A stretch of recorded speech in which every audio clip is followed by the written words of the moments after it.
ខ្ញុំបានរស័យប្រចាំថ្ងៃទី26ខែ10ឆ្នាំ2025ថ្ងៃនេះរោមកជាមួយនឹងដីបូកហៅថានាគដីហេងចំពោះអ្នកដែលមានធាតុត្រូវការជាធាតុដីនិងចំពោះឆ្នាំ3មានរកាវោកនិងជូត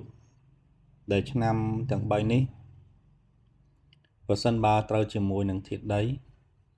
គឺហេងខ្លាំងនៅថ្ងៃទី26ខែ10ឆ្នាំ2025នេះដែលឡែកឆ្នាំឆុងនោះគឺ